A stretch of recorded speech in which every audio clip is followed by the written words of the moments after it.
Hello guys, চলে এসেছি আবার একটা নতুন ভিডিও নিয়ে, যেখানে আমি দুম করে প্ল্যান হচ্ছে পুরী যাওয়ার। ভিডিওই করছি আমি, ব্লগ করবো তো, তুমি আর বলবে না কিন্তু আমাকে নিও না। দুম করে তো আর ট্রেনের টিকিট পাওয়া যায় না, তাই বাসি ভরসা। যথারীতি আগের দিন স্লিপার বাসের টিকিট কেটে লোকনাথ ট্রাভেলসের সাথে চলে গেলাম পুরী। দেখো বাসের ভেতর ঢুকছি, কত সুন্দর আমার ফার্স্ট টাইম স্লিপার বাসের অনুভূতি। তোমরা কারা কারা স্লিপার বাসে এর আগে চড়েছো অবশ্যই জানিও কমেন্টে। তো দেখো আমরা টোটাল গিয়েছিলাম 5। বাসের ভেতরটা দেখো, নিচে বসার জায়গা এবং ওপরটা শোয়ার। তো খুবই ভালো অনুভূতি, খুব ভালো বিছানা, সমস্ত কিছু খুব খুব খুব ভালো, একদম চিল ঠান্ডা। প্রথমবার স্লিপার বাসে যাচ্ছি, প্রচণ্ড এক্সাইটমেন্ট, চোখে মুখে পুরো ফুটে উঠছে।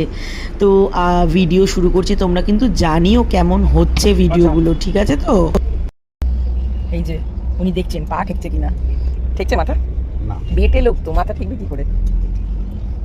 বাস কিছুটা এগোনোর পরই দুটো 500 ml করে জলের বোতল চলে এলো, এবং আমি বাইরের দৃশ্য হাওড়ার ব্রিজ দেখতে দেখতে এগোচ্ছিলাম। পিছন ঘুরে দেখি কি না এটা দিয়ে গেল, আমি হাওড়া ব্রিজ দেখছিলাম, ওই যে পিছনে ঘুরে দেখি কি দিয়েছে এটা, জাস্ট ওয়েট। ওয়াও কি আচ্ছা, একটা মশলা চিরা, একটা জিমজাম বিস্কিট, একটা ড্রিঙ্কস, ওয়াও, আর একটা বিস্কামের রোল, ক্রিম রোল।